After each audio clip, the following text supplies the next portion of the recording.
ସମସ୍ତ ପଞ୍ଚମ ଶ୍ରେଣୀର ଛାତ୍ରଛାତ୍ରୀମାନଙ୍କୁ ମାନସାଙ୍କ ପ୍ରସୂନ କାଳାଂଶକୁ ସ୍ୱାଗତ। ପିଲାମାନେ, ଆଜି ଆମେ ମାନସାଙ୍କ ପାଠ ପ୍ରଥମ ପାଠ ସଂଖ୍ୟା ବିଷୟରେ ଆଲୋଚନା କରିବା। ସଂଖ୍ୟାରେ 1 ନମ୍ବରରେ ଅଛି, ଦେଖ ପିଲାମାନେ, 3 3 6ଟା ଅଙ୍କ ଅଛି। 6ଟା ଅଙ୍କ ମାନେ ଆମର ଲକ୍ଷ ପର୍ଯ୍ୟନ୍ତ ଯାଇଛି। 1,32,465କୁ କେତେ ପ୍ରକାର ପଢ଼ାଯାଇପାରିବ? ଆକୁ ଆମେ 5 ପ୍ରକାର ପଢ଼ା ଯାଇପାରିବ। କାରଣ ଫାଷ୍ଟ ତୁମେ ଦେଖିବ ଅଙ୍କ କେତେଟା ଅଛି। 6ଟା ଅଛି, ଗୋଟାଏ କମେଇ ଦେବ। କେମିତି ହେଉଛି ଦେଖ, କେମିତି ଲେଖିଛି ତୁମ ପାଇଁ ଟିକେ ଭଲ ରୂପେ ଦେଖ।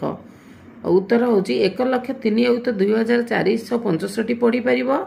ତାପରେ 1 3 ମିଶେଇକି 13,02,465, ପୁଣି 13 2 ମିଶେଇକି 132,465, ପୁଣି 13,400ରେ ଯେଉଁ ଅଛି 4 କି 13,24,165, 13,246,1051, ଏହିପରି 5 ପ୍ରକାର ପଢ଼ାଯାଇପାରିବ।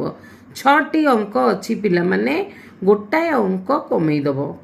ଆମେ ଯେକୌଣସି ଯଦି କହିବା କେତେ ପ୍ରକାର ପଢ଼ାଯାଇପାରିବ, ଫାଷ୍ଟ ଦେଖିବ କେତେ ଅଙ୍କ ଅଛି।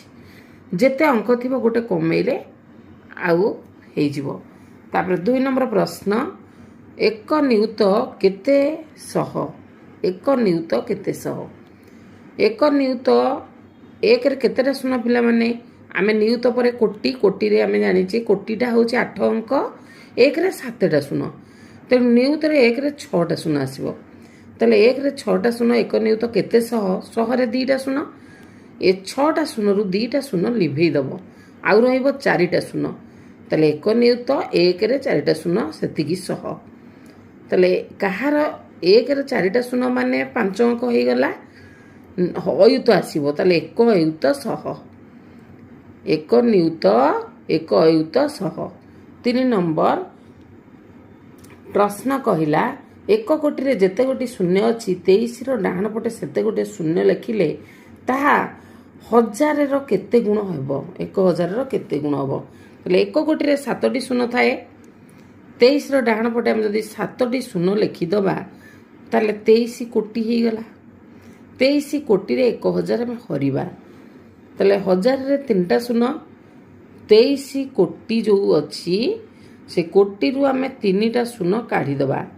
କୋଟିରେ ହେଉଛି 7ଟି ଶୂନ, 3ଟି ଶୂନ ବାଦ ଦେଇଦେଲ, 3ଟି ଶୂନ କଟେଇ ଦେଲେ ଆଉ ରହିଲା କେତେଟା ଶୂନ? 4ଟି ଶୂନ। 23ରେ 4ଟି ଶୂନ ରହିବ।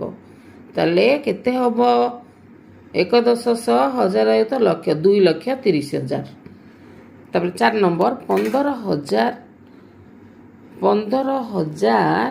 4 ନମ୍ବର ଅଛି 15,2308 ଅକ୍ଷରରେ ଲେଖ।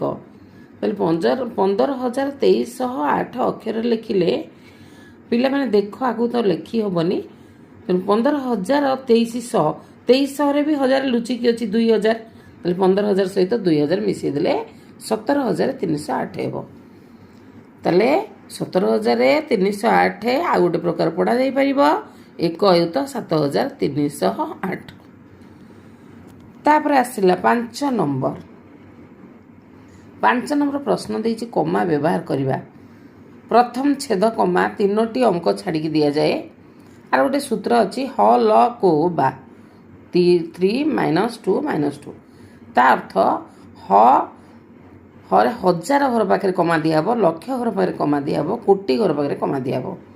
ତା ଅର୍ଥ ପ୍ରଥମରୁ 3ଟା ଛାଡ଼ିବା, ତାପରେ 2ଟା 2ଟା 2ଟା। ତାହେଲେ କେଉଁଠି ଆମେ କମା ଦେଲେ? 1 10 ଶହ ଛାଡ଼ିଦେଲେ, 1000 ପାଖରେ ଗୋଟେ ଦେଲେ, ତେଣୁ ହ ଲେଖା ହେଇଛି। ତାପରେ 1000 ପରେ ପୁଣି 2ଟା ଛାଡ଼ିବା, ଅୟୁତ ଲକ୍ଷ ପାଖରେ କମା ଦେବା, ନିୟୁତ ଛାଡ଼ି କୋଟି ପାଖରେ କମା ଦେବା। ସେଥିପାଇଁ 3 - 2 - 2 ଏମିତି ଲେଖାଯାଏ। ହ ଲ କୋ 1000 ଘରେ ପାଖରେ, ଲକ୍ଷ ପାଖରେ, କୋଟି ପାଖରେ କମା ଦିଆଯାଏ। ପ୍ରଥମରୁ 3ଟା, ତାପରେ 2ଟା 2ଟା।